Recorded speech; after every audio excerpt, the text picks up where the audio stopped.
नमस्कार दोस्तों, मैं आपके सामने एनटीपीसी की मैथ की एक श्रृंखला लाया हूं जो आपके एनटीपीसी के एग्ज़ाम में महत्वपूर्ण साबित होगी। इसमें हम एनटीपीसी के लास्ट ईयर के क्वेश्चंस को सॉल्व करेंगे, जिसमें आज मैं आपको फर्स्ट टॉपिक मेंसुरेशन करवाऊंगा।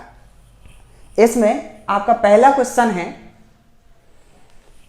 1 सेंटीमीटर त्रिज्या तथा 2 सेंटीमीटर ऊंचाई के लंबवृत्तीय बेलन का आयतन घन सेंटीमीटर में है। तो यहां पर देखिए रेडियस कितनी दी गई है आपकी।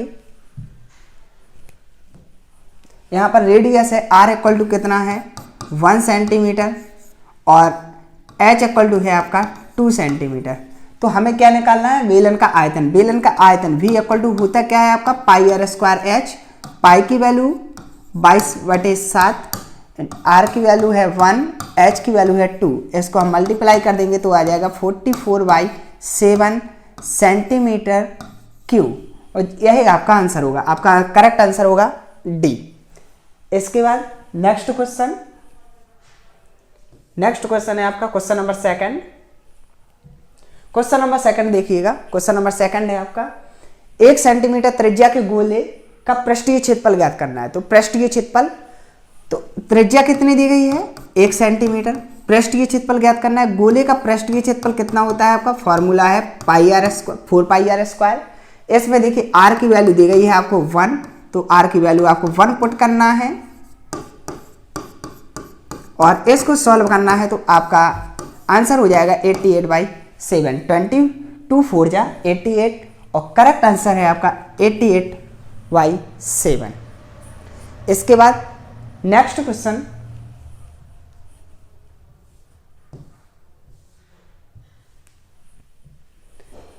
है आपका 7 मीटर त्रिज्या के वृत्ताकार भूमि के चारों ओर 3.5 मीटर चौड़ा मार्ग है। मार्ग का क्षेत्रफल ज्ञात करना है। देखिए ये आपका एक वृत्त है जिसकी रेडियस कितनी है 7 सेंटीमीटर है। इसकी रेडियस है आपकी 7 मीटर है। इसके चारों ओर हमने क्या बनाया, एक सर्कुलर पाथ बनाया। इस सर्कुलर पाथ की रेडियस कितनी है आपकी 3.5 मीटर। तो टोटल रेडियस हो जाएगी 10.5 सेंटीमीटर, जिसको हम क्या कर देंगे, ऐड कर देंगे 7 metre plus 3.5 metre equal to हो जाएगा आपका 10.5 मीटर। अब देखिए इसमें हमें क्या निकालना है, इसका एरिया निकालना है। ये जो आपका है, हमें इस फील्ड का यानी इस मार्ग का एरिया निकालना है। तो इसके लिए हम क्या करेंगे, रेडियस 10.5 मीटर के वृत्ताकार एरिया में से रेडियस 7 मीटर के वृत्ताकार एरिया को हम माइनस कर देंगे। तो एरिया क्या आएगा पथ का, जो होगा वो होगा pi r square minus pi r two square, जहाँ पे हम R1 लेंगे 10.5 और R2 लेंगे 7। तो जो होगा आपका 22/7 इंटू 10.5 का होल स्क्वायर माइनस R2 की वैल्यू है आपकी 7 स्क्वायर और यहाँ पे लगा देंगे हम। यहाँ पे क्या हो जाएगा, पाई आपका कॉमन और पाई की वैल्यू 22/7। 22/7 इसका मान होगा आपका 110.25। जे है आपका 10.5 का स्क्वायर रूट और 49। अब इसमें से हम इसको क्या करेंगे 22/7 इंटू इसको घटा देंगे तो 2.5 इंटू 10 में से 9 जाएगा 1 बचेगा और 10 में से 4 जाएगा 6 बचेगा।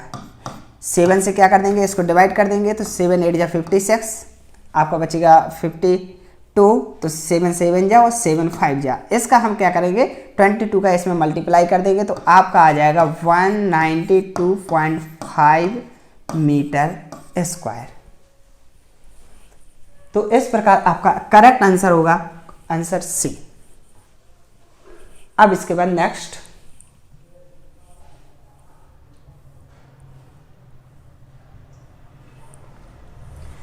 है आपका क्वेश्चन है, 2 समरूप त्रिभुजों का क्षेत्रफल 169 सेंटीमीटर स्क्वायर और 121 सेंटीमीटर स्क्वायर है। यदि बड़े त्रिभुज की बड़ी भुजा 26 है तो हमें दूसरे त्रिभुज की छोटी भुजा ज्ञात करनी है। अब इस क्वेश्चन को सॉल्व करने से पहले सबसे पहले आपको ये पता होना चाहिए समरूप त्रिभुज क्या कहलाते हैं, इनके बारे में पता होना चाहिए। समरूप त्रिभुज क्या कहलाते हैं? वे त्रिभुज जिनकी संगत भुजाएं समानुपाती हो, संगत कोण कैसे होते हैं? बराबर होते हैं, समरूप त्रिभुज कहलाते हैं। अब समरूप त्रिभुज की भुजाओं और क्षेत्रफल के संबंध में एक प्रमेय है कि जो इनके क्षेत्रफलों का अनुपात होता है वो इनकी संगत भुजाओं के अनुपात के वर्ग के बराबर होता है। क्या है? एक प्रमेय है आपकी, दो समरूप त्रिभुजों का क्षेत्रफल उनकी संगत भुजाओं के वर्गों के अनुपात के बराबर होता है। जैसे मान लीजिए आपके पास दो त्रिभुज हैं, एक ABC त्रिभुज है, एक त्रिभुज है आपका PQR त्रिभुज है। दो त्रिभुज हैं तो इसमें क्या होगा आपका area of ABC upon area of PQR is equal to होगा आपका side AB upon side PQ का होल स्क्वायर, जहां पर हम इनकी क्या लेते हैं? करस्पॉन्डिंग साइड ले लेते हैं। अब आपको क्या दिया गया है? एक त्रिभुज का क्षेत्रफल है आपका 169, दूसरे का है कितना 121, इक्वल है आपका 26y(x), जो कि हमें वैल्यू फाइंड करनी है स्क्वायर। तो हम इसमें क्या करेंगे? सबसे पहले स्क्वायर रूट लेंगे। स्क्वायर रूट लेंगे तो कितना आएगा? 13/11 इक्वल टू 26/x। तो कितना हो जाएगा? 13 दूनी 26, 3 गुणा कर देंगे तो हमारा आ जाएगा x इक्वल टू 11 दूनी 22। तो कितना हो जाएगा? 22 सेंटीमीटर, और ए आपका होगा करेक्ट आंसर। इसके बाद नेक्स्ट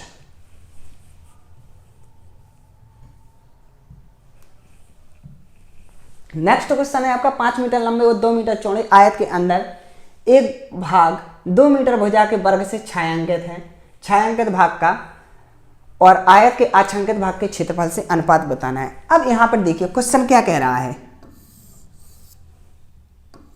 आपके पास ये क्या है? एक रेक्टेंगल है जिसकी साइड कितनी है?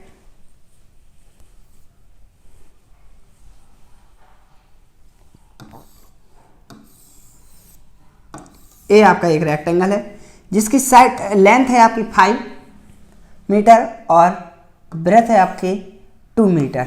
अब आपसे यहाँ पे क्या कहा गया है कि एक स्क्वायर काटा गया है जिसकी साइड कितनी है? 2 है, तो ए भी 2 होगी, ए भी 2 होगी। अब देखिए लेंथ टोटल कितनी थी? 5, यहाँ से यहाँ तक की टोटल कितनी है? 5 है। अब देखो इतने कितने हैं? 2, तो जे कितनी होगी? 10। तो यहीं से, और जे क्या है? छायांकित भाग। ए आपका छायांकित है, तो हमें इस भाग और इस भाग का रेशियो निकालना है। तो यहाँ पर आप आसानी से कह सकते हो रेशियो होगा 2/3। रेशियो कितना होगा? 2/3। या फिर आप क्या कह सकते हो, जो रेशियो होगा वो होगा स्क्वायर का क्षेत्रफल, स्क्वायर का होगा 2 का स्क्वायर अपॉन शेष रेक्टेंगल का क्षेत्रफल। तो रेक्टेंगल कितना है आपका? 2 × 3, और इसको हम सॉल्व करेंगे तो कितना आ जाएगा? 2/3। तो आप ऐसे भी इसको सॉल्व कर सकते हैं। इसके बाद नेक्स्ट क्वेश्चन है आपका, एक लंबवृत्तीय बेलन जिसकी त्रिज्या 7 मीटर तथा ऊंचाई 2 सेंटीमीटर है का आयतन हमें ज्ञात करना है। देखिए इस बिल्कुल सिंपल क्वेश्चन है, उसमें कुछ नहीं करना है। इसमें क्या निकालना है? आयतन निकालना है। तो आयतन का फॉर्मूला होता है πr²h। v equal to v की वैल्यू कितनी है? 22, पाई की वैल्यू 22/7, r की वैल्यू आपको दी गई है 7 और h की वैल्यू कितनी दी गई है? 2। तो इसको देखिएगा 22/7 × 7 × 7/2, 7 कैंसिल, आपका कितना होगा? 22×7 154, 154 दूनी कितना हो जाएगा आपका? 154 × 2 इक्वल टू आ जाएगा आपका 308। तो करेक्ट आंसर होगा आपका 308। इसके बाद नेक्स्ट क्वेश्चन देखिएगा। तो ये तो आपका बिल्कुल इजी क्वेश्चन था। इसके बाद नेक्स्ट क्वेश्चन है आपका क्वेश्चन नंबर 7, और क्वेश्चन नंबर 7 देखिए क्या कह रहा है। एक ठोस गोले का पृष्ठ क्षेत्रफल कितना होगा जिसकी त्रिज्या 3.5? इसमें ये भी आपका बिल्कुल इजी है। देखो ठोस गोले का पृष्ठ के क्षेत्रफल का फॉर्मूला होता है आपका 4πr²। यहाँ पर क्या है? बिल्कुल ही इजी क्वेश्चन है, फॉर्मूला बेस्ड है, वैल्यू पुट करना है और उनके आंसर आपको मिल जाएंगे। तो ये है आपका। अब आपको क्या करना है? इसको केवल और केवल सॉल्व करना है। 4 × 22 यहाँ पे 7 है, 3.10 × 3.10, अच्छा डेसिमल हटाएंगे, अपॉन में 10 आ जाएगा। यहाँ पे कितना होगा? 7 5 जा 5, 2 जा टू, टू जाओ फिर 2 से फिर 5 जा 5, 7 जा कितना बचेगा 154, 22 सत्ते 154। करेक्ट आंसर होगा आपका 154। इसके बाद नेक्स्ट क्वेश्चन है आपका, जो नेक्स्ट क्वेश्चन है क्वेश्चन नंबर 8। क्वेश्चन नंबर 8 है आपका, यदि आयत के विकर्ण की लंबाई और इसका आधा परिमाप क्रमशः 11 सेंटीमीटर और 13 सेंटीमीटर है तो इसका क्षेत्रफल क्या होगा। ये देखिए आपका एक बहुत ही अच्छा क्वेश्चन है। थोड़ा सा इसमें आपको क्या करना है, देखो आपको सबसे पहले तो ये आपका क्या है आयत है, आयत इसमें जे दी गई है 13 और साथ में ये लेंथ है ब्रेथ है और लेंथ और ब्रेथ, चूंकि अर्ध परिमाप दिया गया है, अर्ध परिमाप यानी कि लंबाई और चौड़ाई। तो लंबाई पर अर्ध परिमाप का मतलब क्या होता है लंबाई प्लस चौड़ाई, लंबाई प्लस चौड़ाई का योग कितना है 13 और डायमीटर जो है वो डी दिया गया है कितना आपका 11। लेकिन आपको पता है ये हमेशा क्या बनाता है, एक समकोण त्रिभुज बनाता है और समकोण त्रिभुज में क्या अप्लाई होती है पाइथागोरस प्रमेय। तो इसमें हम क्या करेंगे पाइथागोरस प्रमेय अप्लाई कर देंगे। तो पाइथागोरस प्रमेय से हम यहाँ पे क्या कह सकते हैं कि 13 का इसमें जो वैल्यू है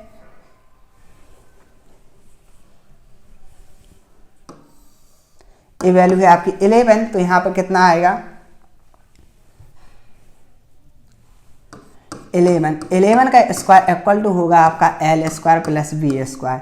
जी क्या होगा कर्ण का वर्ग इक्वल टू आधार का वर्ग प्लस लंब का वर्ग, तो 121 बराबर आ जाएगा L square plus B square. लेकिन आप देखिए आपको यहाँ पर कितना है L plus B equal to कितना है 13।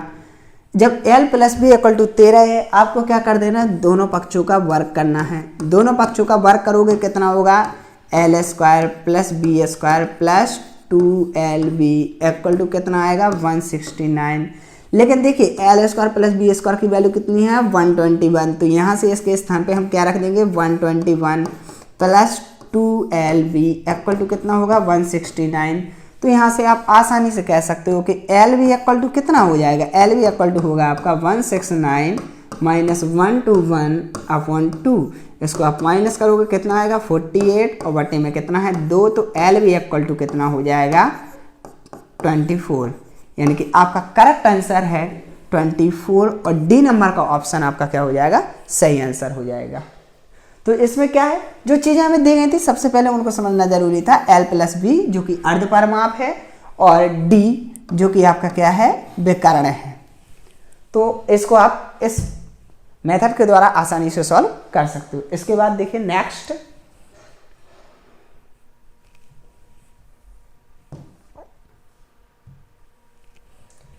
क्वेश्चन है। यहां पर दिया गया है एक वृत्त की परिधि 18 पाई सेंटीमीटर है, तो वृत्त का क्षेत्रफल निकालना है। ये भी बिल्कुल सिंपल है, फॉर्मूला बेस्ड क्वेश्चन है। आपको पता है वृत्त की परिधि कितनी होती है 2 पाई आर और यहाँ पे 2 पाई आर की वैल्यू दी गई है 18, तो पाई से पाई कैंसल और आप आर की वैल्यू कितनी कहते हैं 9 सेंटीमीटर क्या होगी आर की वैल्यू होगी। अब 9 सेंटीमीटर जब आर की वैल्यू तो आपको क्या करना है 22/7, चूंकि आपको यहाँ पर एरिया क्या होता है, एरिया होता है आपका पाई आर स्क्वायर। तो आर की वैल्यू कितनी है आपकी 9, तो 9 का स्क्वायर कितना हो जाएगा 81। तो आपका आंसर है आपका 81 पाई वर्ग सेंटीमीटर। आंसर कितना हो जाएगा 81 पाई सेंटीमीटर स्क्वायर। तो ये भी आपका बिल्कुल इजी क्वेश्चन था। आपको क्या करना था परिधि से क्या निकालना है रेडियस निकालना है और रेडियस को फिर उसको सॉल्व करना है। इसके बाद नेक्स्ट क्वेश्चन देखिएगा क्वेश्चन नंबर 10। क्वेश्चन नंबर 10 है 8 मीटर और 4.5 मीटर की दीवार की रोगन की लागत कितनी है 4500 रुपये है। तो प्रति वर्ग मीटर की लागत ज्ञात करें। ये भी आपका बिल्कुल इजी क्वेश्चन है। यहाँ पर सबसे पहले हमें क्या करना पड़ेगा, दीवार है जिसकी लेंथ दी गई है और लंबाई दी गई है और चौड़ाई दी गई है और लागत बताई गई है। तो 8 गुणा 4.5 कितना होगा आपका 8 × 45, 8 × 4 32 और 4 36। अब यहाँ पर देखिए इसका क्षेत्रफल कितना है 36 मीटर स्क्वायर। 36 मीटर स्क्वायर यानी टोटल की कॉस्ट कितनी है 36 मीटर स्क्वायर में रोगन करने की कॉस्ट है 4500 रुपये। 1 मीटर स्क्वायर में रोगन करने की कॉस्ट कितनी होगी 4500 बटे 3600। इसको काट दीजिए 9 से, 9 × 45 और 9 × 4 36 तो 4 आ जाएगा, 4 से डिवाइड करेंगे कितना बचेगा 125। आपका करेक्ट आंसर होगा कितना 125। अब इसके बाद नेक्स्ट है आपका क्वेश्चन नंबर 12, 11th नंबर का इसमें क्वेश्चन मिस है। इसके बाद क्वेश्चन नंबर 12 है। क्वेश्चन नंबर 12 क्या है, एक समांतर चतुर्भुज की ऊंचाई 7 सेंटीमीटर और क्षेत्रफल 161 सेंटीमीटर है, तो इसके आधार की लंबाई। ये भी आपको बिल्कुल इजी क्वेश्चन है, आपको पता होना चाहिए समांतर चतुर्भुज का क्षेत्रफल क्या कहलाता है। तो आपका समांतर चतुर्भुज का क्षेत्रफल जो होता है A इक्वल टू होता है समांतर चतुर्भुज का क्षेत्रफल A इक्वल टू कितना आता है आपका आधार गुणा ऊंचाई, यानी कि बेस इंटू हाइट। आप कह सकते हो क्षेत्रफल कितना दिया गया है 161, चतुर्भुज का बेस आपको फाइंड करना है, ऊंचाई दी गई है 7, 7 से इसको डिवाइड कर दीजिए, 7 2 14, कितना बचा आपका 2 1 7 3 जा, तो आपका जी हो जाएगा बी इक्वल टू बेस कितना हुआ 23 सेंटीमीटर। जी आपका करेक्ट आंसर आ जाएगा, जो कि बिल्कुल ही इजी क्वेश्चन है। इसके बाद नेक्स्ट देखिएगा आप, एक आयत की लंबाई तथा चौड़ाई में अंतर 6 मीटर है। लंबाई और चौड़ाई में अंतर कितना दिया गया है 6 मीटर आपका लंबाई और चौड़ाई में अंतर दिया गया है, और साथ में परिमाप कितना है, परिमाप है आपका 64 मीटर। तो आपको क्या करना है, इसका क्षेत्रफल ज्ञात करना है। जी भी आपका बिल्कुल इजी क्वेश्चन है। क्या कहा गया है कि आयत की लंबाई तथा चौड़ाई में अंतर कितना है 6 है। आपको हमेशा पता है कि लंबाई क्या होती है बड़ी होती है और चौड़ाई कैसी होती है छोटी होती है। जब लंबाई बड़ी है और चौड़ाई छोटी है तो सबसे पहले मान लेना कि चौड़ाई कितनी है x है, तो आपकी लंबाई कितनी होगी x + 6 होगी। और परिमाप दिया गया, आपको पता है परिमाप कितना, परिमाप के लिए फॉर्मूला क्या होता है, परिमाप के लिए फॉर्मूला होता है 2/2LB। जी बताता है आपका क्या पेरीमीटर। तो इस फॉर्मूले में हमने वैल्यू पुट कर दी। देखो जी क्या है चौड़ाई हो, जी क्या है लंबाई है। इसको आप सॉल्व करोगे तो कितना होगा 2 × 2x + 6 इक्वल टू कितना आ जाएगा 64। यहाँ से कितना आ जाएगा 2x + 6 इक्वल टू 32 होगा। तो 2x इक्वल टू कितना होगा आपका 26, x इक्वल टू कितना होगा 13। देखिए तो x इक्वल टू 13, इसका मतलब b इक्वल टू कितना आ गया 13। तो l इक्वल टू कितना आएगा 13 + 6 इक्वल टू कितना आ जाएगा 19। अब यहाँ से आपको क्या करना है l × b इक्वल टू कितना होगा 19 × 13। इसका गुणा कर देना 13 नंबर 117 हज़ार लगी 11, 13 एकम 13। इसमें आपको क्या कर देना है तो कितना आ जाएगा 24, 247 वर्ग मीटर। जी क्या हो जाएगा आपका करेक्ट आंसर। तो ये भी आपका बिल्कुल इजी क्वेश्चन है। केवल क्या दिया गया है लंबाई और चौड़ाई का अंतर कितना है 6 है, तो लंबाई यदि चौड़ाई हमने x मानी तो लंबाई कितनी होगी उससे 6 ज़्यादा होगी। और फिर इसमें वैल्यू पुट करके आपको क्या करना है सॉल्व करना है। इसके बाद करेक्ट आंसर जो होगा वो आपका इतना आ जाएगा 247। इसके बाद नेक्स्ट देखिएगा क्वेश्चन नंबर 14। क्वेश्चन नंबर 14 क्या है, एक आयत का परिमाप दिया गया है आपका 28 सेंटीमीटर, इसकी एक भुजा 4 सेंटीमीटर हो तो दूसरी भुजा की लंबाई ज्ञात करना है। जी आपको बिल्कुल इजी क्वेश्चन है। देखो आयत का परिमाप होता कितना है 2 × लेंथ लंबाई प्लस चौड़ाई इक्वल टू 28। तो इसका मतलब क्या लंबाई प्लस चौड़ाई इक्वल टू कितना है 14 है। लेकिन यहाँ पे तो जी 4 दिया गया है, तो मान लीजिए लेंथ दी गई है 4, तो ब्रेथ हमको फाइंड करनी है, तो जी कितना होगा 14 है। तो b इक्वल टू कितना हो जाएगा 10। तो आपका करेक्ट आंसर कितना होगा 10 सेंटीमीटर क्या होगा आपका करेक्ट आंसर। इसके बाद नेक्स्ट क्वेश्चन देखिएगा। नेक्स्ट क्वेश्चन जो है आपका वो है क्वेश्चन नंबर 15।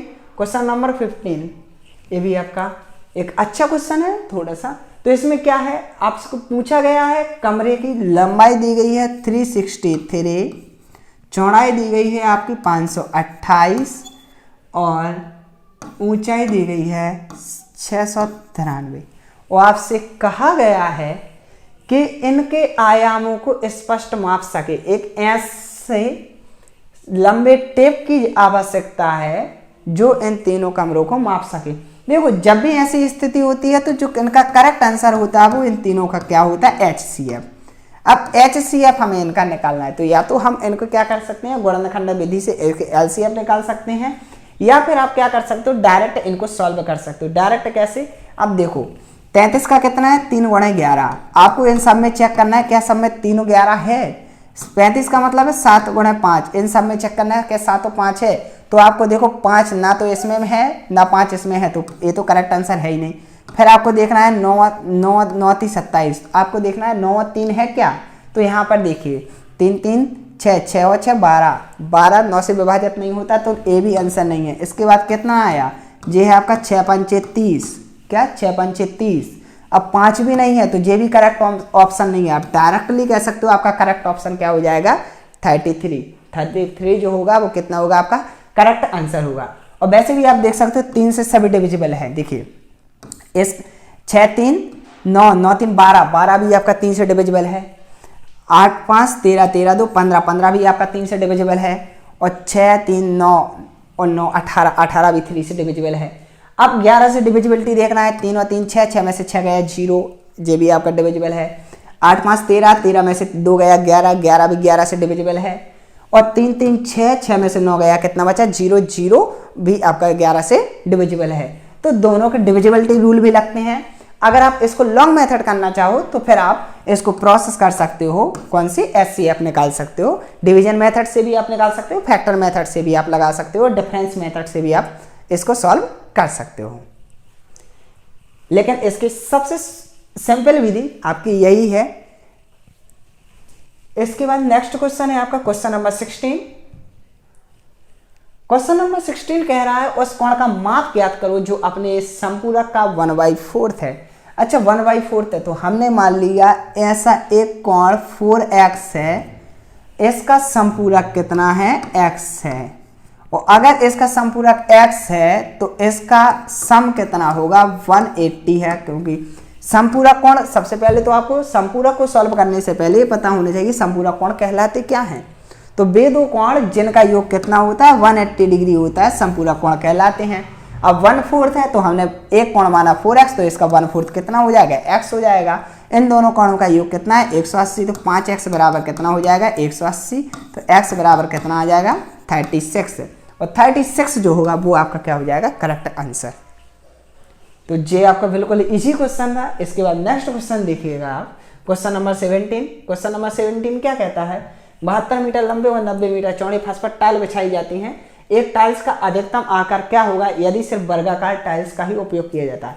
ये भी आपको बिल्कुल सिंपल क्वेश्चन है। यहाँ पे आपको 72 और 90 इनका क्या करना है, जो करेक्ट आंसर है वो होगा इनका एचसीएफ।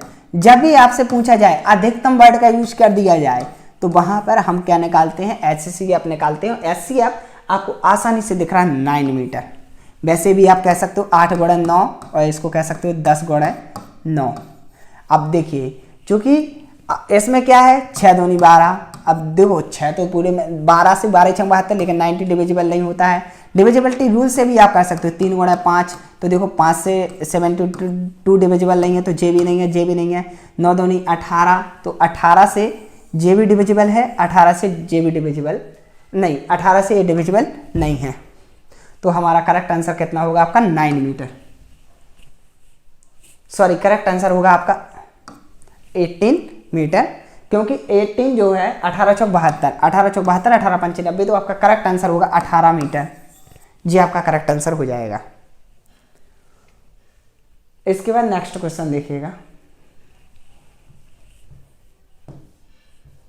यदि एक वृत्त का व्यास है, व्यास दिया गया है आपको कितना है 7 सेंटीमीटर, तो उसका क्षेत्रफल फाइंड करना है। जी आपका बिल्कुल इजी है। d इक्वल टू कितना है 7 है, तो r इक्वल टू कितना होगा 7/2। इसका क्षेत्रफल फाइंड करना है तो πr² equal to 22/7 into 7/2 into 7/2।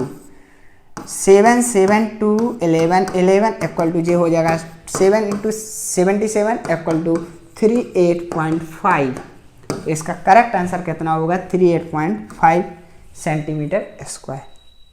अब देखिए इसके बाद नेक्स्ट क्वेश्चन जो है आपका 19 क्या है, एक समकोण त्रिभुज के कर्ण की लंबाई सबसे छोटी भुजा की दुगनी लंबाई से 2 मीटर कम है यदि तीसरी भुजा सबसे छोटी भुजा से। देखो समकोण त्रिभुज है तो समकोण त्रिभुज जी है आपका,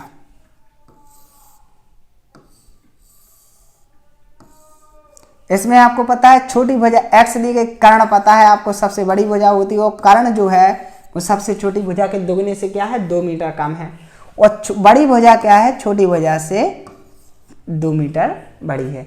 अब इसमें आपको पता है समकोण त्रिभुज किसका पालन करता है, पाइथागोरस प्रमेय लगती है, तो इसमें आपको पाइथागोरस प्रमेय अप्लाई कर देना है। तो कितना हो जाएगा 2x² माइनस 2 का whole square equal to x square plus x plus 2 का होल स्क्वायर। तो कितना होगा आपका 4x² plus 4 minus 8x equal to होगा x² plus x² plus 4 plus 4x।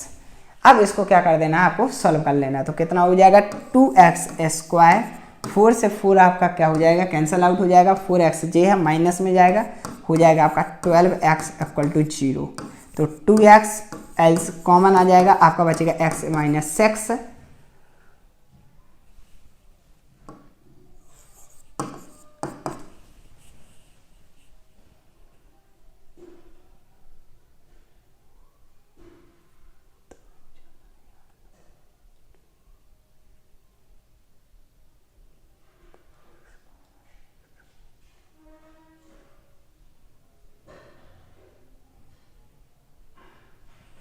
Equal to कितना होगा आपका 0 और x माइनस 6 इक्वल टू कितना होगा 0। तो यहाँ से x इक्वल टू कितना आएगा 6।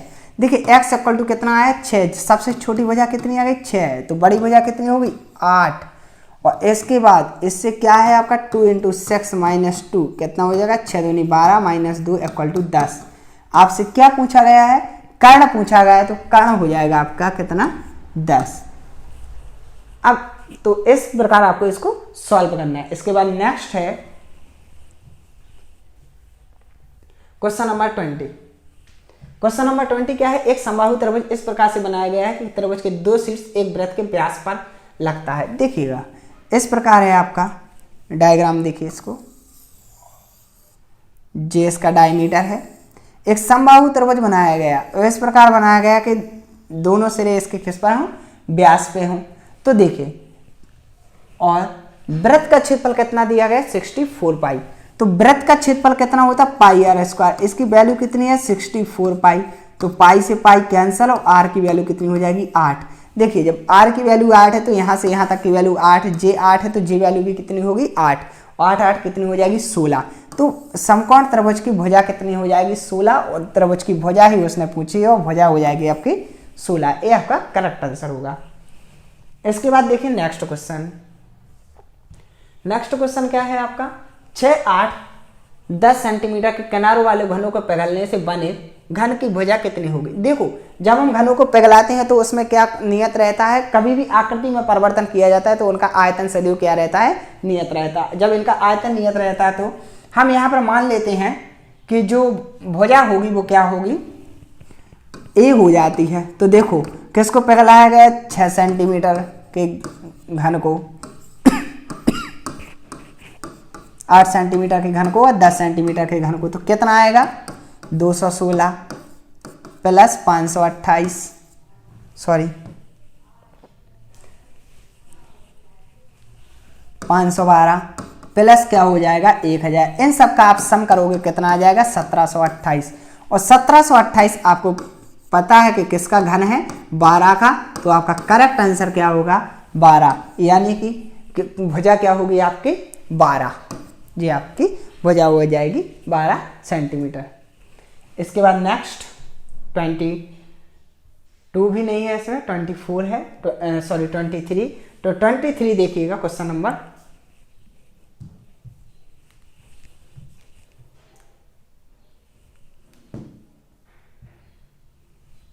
23 आपका 45 रुपए वर्ग मीटर की दर से 65 डिनोमीटर और सॉरी डेकामीटर और 30 डेकामीटर। अब यहां पर आपको जो यूनिट दी गई है वो ये दी गई है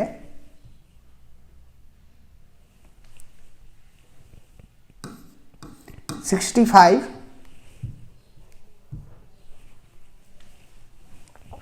यूनिट क्या है, एक देखिए एक डेकामीटर बराबर होता है 10 सेंटीमीटर। तो इसका मतलब क्या है 1/10 मीटर, 1/10 मीटर का मतलब कितना है 0.5 मीटर। तो सबसे पहले हम इसको क्या करेंगे मीटर में चेंज करेंगे।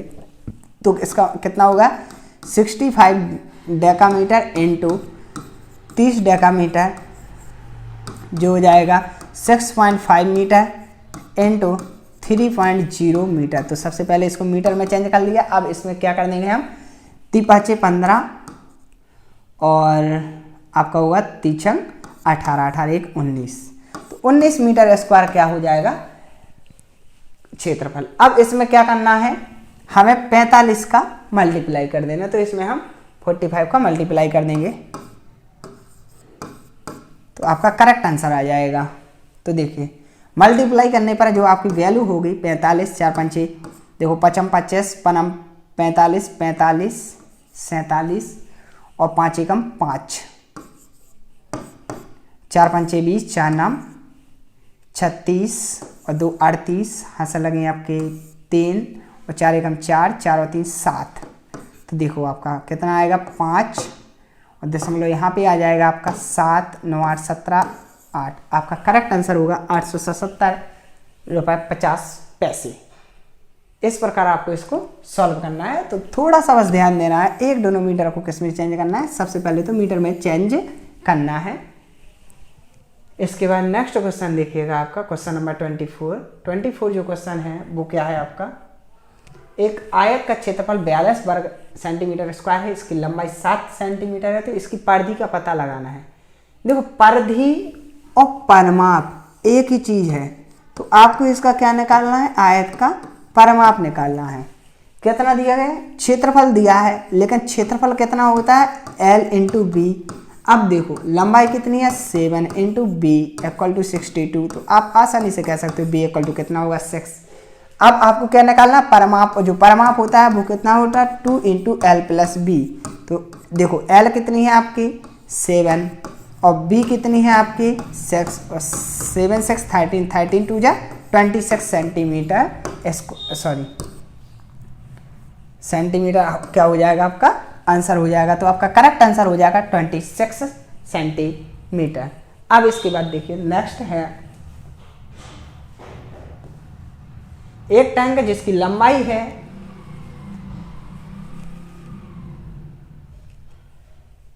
देखिए इसकी लंबाई कितनी है 1 मीटर, चौड़ाई कितनी है 1/2 मीटर, ऊंचाई कितनी है 1/2 मीटर और आपसे कहा गया है कि इसमें कितना पानी भंडारित किया जा सकता है। तो इसका आयतन कितना होगा 1/4 मीटर क्यूब।